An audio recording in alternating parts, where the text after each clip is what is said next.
Salut à tous, je suis très heureux de vous retrouver. Je vous propose dans cette vidéo qu'on parle des Knicks et qu'on parle des Knicks en bien. Mais que se passe-t-il en 2021? Révolution! On parle des Knicks de manière positive. Eh bien, en effet, les Knicks sont pour l'instant sur leurs 15 premiers matchs à un bilan de 7 victoires pour 8 défaites. Alors vous allez me dire, ouais, d'accord, ils sont même pas à 50%. Est-ce que ça mérite vraiment qu'on s'y intéresse à ce point-là? Eh bien oui, parce que la saison dernière, à la même époque, ils étaient à 4 victoires, 11 défaites, avec un roster qui est quasi similaire. Alors évidemment, il y a eu quelques petits rookies en plus, mais globalement, les Knicks en 2021 sont repartis avec l'ossature de l'effectif 2020. Et eh bien, un an après, les choses ont bien changé. Que se passe-t-il? Eh bien, c'est ce que je vous propose qu'on analyse dans cette vidéo, une vidéo qui va être focalisée principalement autour de la défense, parce que la grosse marge de progression de ces Knicks en 2021, c'est la défense, parce que regardez, cette saison, c'est la 26e attaque de la NBA, c'était la 27e en 2020, donc l'attaque c'est toujours aussi brouillon, il y a toujours ces problématiques d'adresse extérieure, il y a quand même des choses positives, je pense notamment à l'image de Randle qui va plus chercher l'extra passe, qui va plus chercher le coéquipier ouvert, là où l'année dernière il allait beaucoup forcer, il allait beaucoup essayer de jouer pour lui, donc il y a quand même des choses positives qu'on pourrait retirer de l'attaque des Knicks en 2021, mais là où je veux vraiment vous emmener, c'est sur la défense, parce que les Knicks 23e défense la saison dernière et cette saison 5e meilleure défense NBA. Et forcément, si ça parle de défense, ça va me plaire. D'autant plus que les Knicks, s'il y a bien une équipe connotée, grosse équipe de défense dans son inconscient, dans son historique, c'est bien cette équipe de New York. Et via cette vidéo, eh bien, j'ai envie de vous présenter comment est articulée cette défense 2020 des Knicks, pourquoi elle marche aussi bien, pourquoi elle est aussi efficace, et finalement comment cela se traduit sur le terrain. Déjà, la première chose, eh bien, c'est que cette défense 2021 impulsée par Tom Thibodeau est une défense qui est relativement classique. Thibodeau n'est pas arrivé avec une recette miraculeuse qu'il vient de mettre en place aux Knicks, on va le voir dans cette vidéo. Il arrive avec des schémas de défense relativement classiques, mais qui sont très très bien appliqués et qui, pour l'instant, marchent à merveille, avec deux axes que les Knicks arrivent parfaitement à contrôler en défense. C'est la contestation des tirs de champ, les spot-up, où les Knicks sont classés 8e, très bon en défense, et sur la défense du pick and roll porteur de balle où ils sont classés 5e, excellent, et au global dans la défense du pick and roll et dans ses terminaisons, c'est-à-dire quand le porteur de balle est allé faire la passe de décalage pour un coéquipier, la défense des Knicks globalement est très très très bonne, et c'est toujours une excellente chose en NBA que de très bien défendre le pick and roll, parce que regardez, ça représente un tiers des séquences d'attaque défendues par les Knicks, dont c'est un très très gros morceau. Vous le savez, en NBA, le pick and roll est une séquence de base de toutes les équipes, et bien défendre le pick and roll, bien défendre la continuité, les passes de transfert, les tirs extérieurs qui en découlent, c'est évidemment une clé. Et bien comment tout ça se matérialise sur le terrain? Eh bien c'est ce que je vous propose qu'on regarde tout de suite en images.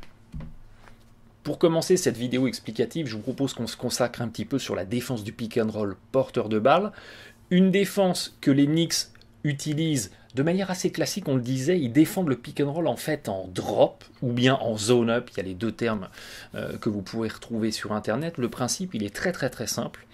Vous allez avoir les deux défenseurs impliqués sur le pick and roll, donc le défenseur porteur de balle et le défenseur du poseur de l'écran, qui vont se comporter plus ou moins de la même façon sur tous les écrans. Vous avez celui qui est sur le porteur de balle qui va chercher à passer au-dessus de l'écran, donc qui va faire une contestation par le dessus, et vous allez avoir le défenseur du poseur de l'écran qui va rester en drop, c'est-à-dire qu'il va rester assez loin, à un peu plus d'une distance de bras, pour être en capacité de rester en contestation et de son joueur, au cas où il allait ouvrir vers le cercle, et de rester également en contestation de celui qui va sortir de l'écran balle en main, pour être à même de contester soit l'un, soit l'autre. Ça, c'est une défense assez classique que beaucoup d'équipes qui ont des grands intérieurs, qui sont plutôt en taille, qui sont plutôt en puissance comme mobilité, utilisent. C'est par exemple comme ça que Utah défend le pick and roll, c'est par exemple comme ça que les Nuggets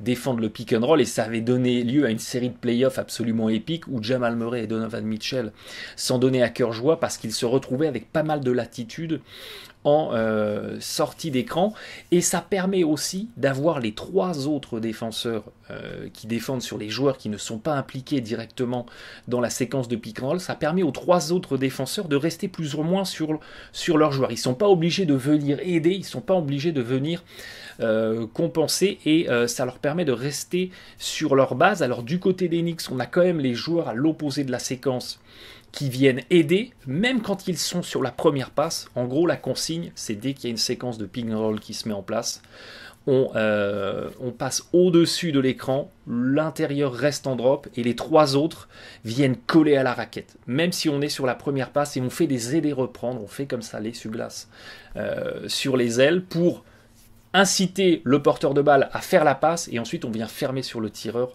on vient contester. Et quel est aussi l'intérêt de cette défense du pick and roll en drop ou en zone up? Eh bien, c'est que vous allez, entre guillemets, interdire le 3 points, interdire la raquette, et vous allez laisser à l'adversaire une séquence en sortie de dribble, en pull-up à mi-distance.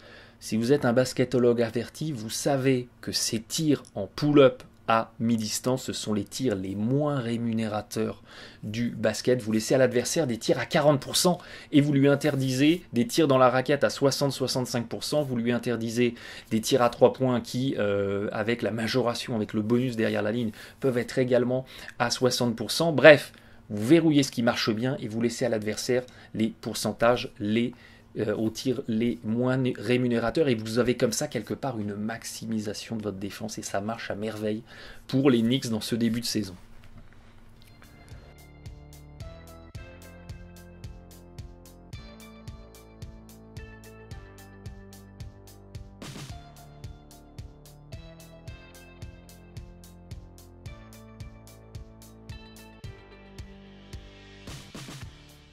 Et à côté de cette défense du pick and roll en drop, où on implique que deux défenseurs, un qui passe au-dessus de l'écran et l'intérieur qui reste en drop, eh bien on a un magnifique travail de rigueur et de discipline de la part des trois autres défenseurs qui font le mouvement de resserrer dans la raquette pour aller reprendre leurs joueurs. Il y a un très beau travail de pré-rotation et une très belle discipline pour que quand on vient reprendre notre joueur qui a été bénéficiaire d'une passe, eh bien on ne va pas sauter bêtement dans les feintes, on ne va pas donner ses appuis pour être battu en dribble. Il y a un très très beau travail de rigueur et de discipline, et une nouvelle fois ce sont des choses tout simples, ce sont des choses toutes bêtes, des choses toutes simples que les Knicks font bien, et c'est parce qu'il y a cette discipline, parce qu'il y a cette rigueur que cette défense est tout à fait solide. Les joueurs font les essuie-glaces, ils viennent refaire la bonne contestation, et forcément ils harcèlent les tireurs, ils vont contester les drives, il y a des bonnes aides au bon moment, et vous avez comme ça quelque chose de très très très solide, à la fois sur la défense du pick and roll et sur toutes les terminaisons, sur toutes les éventuelles passes de transfert qu'il va y avoir à côté, et vous arrivez comme ça à neutraliser des attaques. N'oubliez jamais que dans le basket, une passe circule à 10 mètres secondes. La vitesse moyenne d'une passe, c'est 10 mètres secondes. Vous allez me dire, ah ouais, 10 mètres secondes, c'est rapide. 10 mètres secondes, c'est 36 km/h.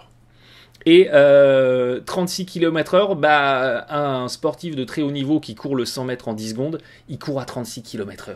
Donc tout le pari des Knicks, en fait, c'est que nos pré-rotations défensives, la vitesse de déplacement de nos défenseurs, va être égale à la vitesse de circulation du ballon, et on va comme ça réussir à neutraliser le jeu d'attaque de l'adversaire. Encore faut-il avoir un adversaire qui a un jeu d'attaque suffisamment structuré pour aller trouver les extra passes, pour aller trouver les bonnes passes de décalage, pour aller trouver le joueur tout seul et en faisant beaucoup circuler, comme ça réussir à faire s'écrouler la défense des Knicks, des équipes avec ce niveau-là de jeu collectif. Il n'y en a pas énormément dans la NBA et c'est comme ça que finalement les Knicks arrivent à effacer défensivement, eh bien, on va dire les 3/4 des équipes les moins abouties collectivement en attaque, et c'est comme ça que s'est construite le succès de l'équipe, que s'est construite la réussite défensive de l'équipe sur ce début de saison.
Donc on vient de le voir, une défense des Knicks qui, sur le plan tactique, sur le plan stratégique, est somme toute assez classique. On fait drop sur le pick and roll, on fait après pack the line, c'est-à-dire qu'on a les défenseurs qui viennent serrer sur la raquette pour protéger le panier, et puis qui après viennent reprendre leurs joueurs. On fait beaucoup de aider reprendre.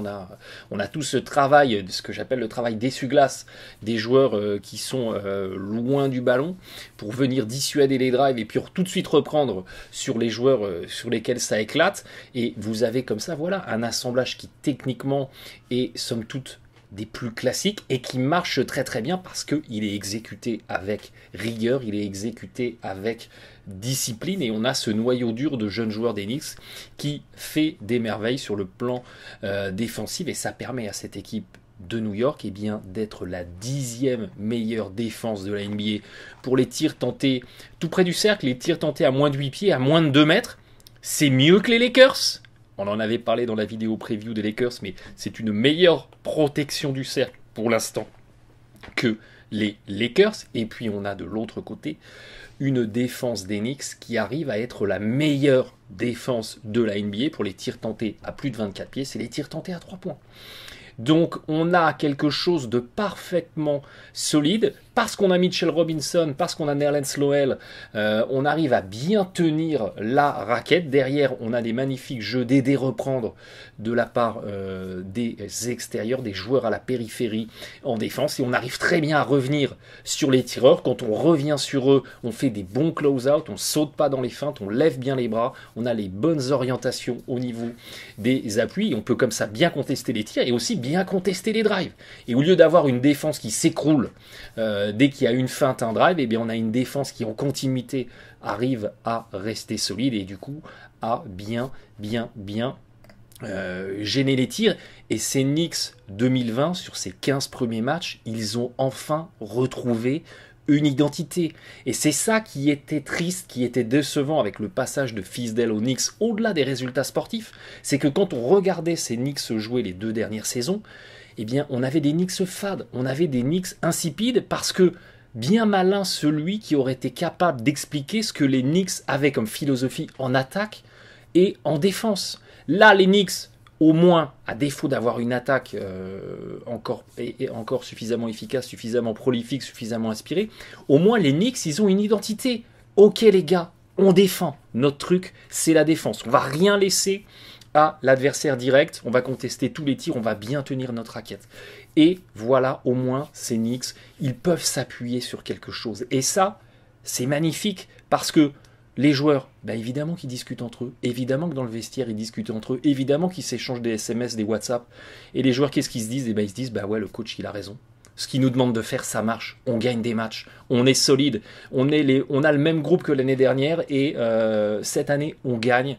Donc, ça, c'est magique parce que ça permet à Thibodeau, ça permet à ces Knicks d'aller encore plus loin. Parce que chacun croit en ce que peut apporter l'autre. Les joueurs croient en coach, le coach croit en ses joueurs. Et il y a comme ça une magnifique dynamique, il y a comme ça quelque chose de merveilleux qui est en train de se mettre en place. Et en fait, quelque part, ces Knicks 2021 ressemblent beaucoup aux Raptors de la saison passée.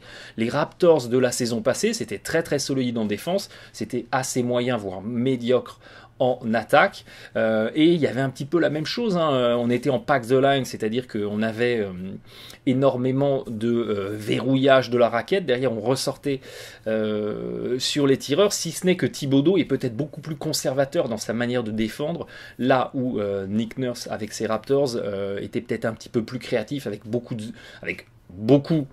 en tout cas pour la NBA, beaucoup de zones, beaucoup de séquences un petit peu plus imaginatives en défense. Thibodeau, c'est somme toute très très très conservateur. Les Knicks font quasiment jamais zone.